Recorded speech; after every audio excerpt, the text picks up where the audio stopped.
Have you ever watched the CNBC reality television show, The Profit, and wondered how you could find a strategic investor like Marcus Lemonis for your business?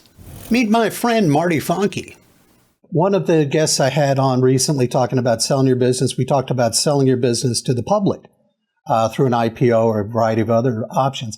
And one of the things I learned when I was trying to take a .com public back in the late 90s and right around the year 2000 was that, yeah, there are a lot of people who got some money, but not all of them are as bright as you would think they are. There's not necessarily a direct correlation between the size of their checking account balance and their IQ. And the other thing is they may know nothing about your industry or nothing about any specific aspect of business operation, what I would call the 6 M's. And so they were what we refer to as dumb money. They weren't smart money. All they were able to do for us was stroke a check.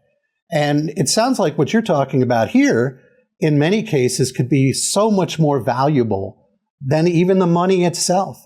How would you compare? It sounds like what you do is a lot like what we see being discussed on the television show Shark Tank. How would you respond to that comparison?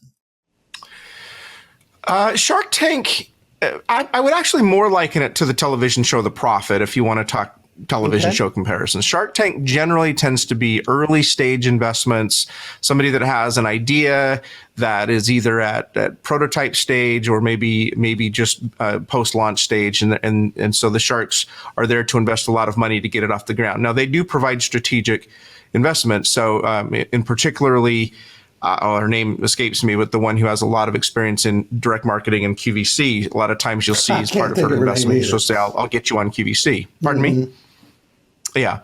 So if you think about The Profit, though, if you've watched that TV show, it's a little bit more like that. The Profit is very much a strategic investor.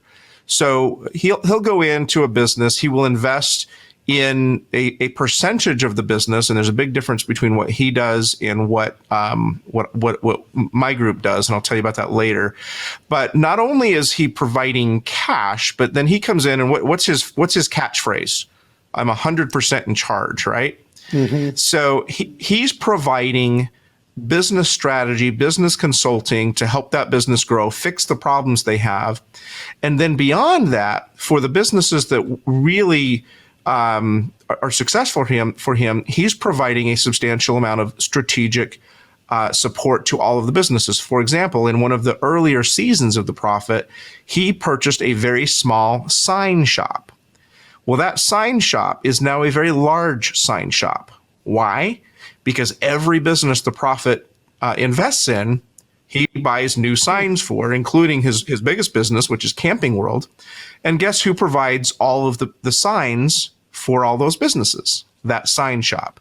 So that sign shop could have raised $250,000 from a passive investor, but instead they raised money from a strategic investor, and now their business is 50 times what it ever would be without going into a strategic investment. So that's a very specific kind of example.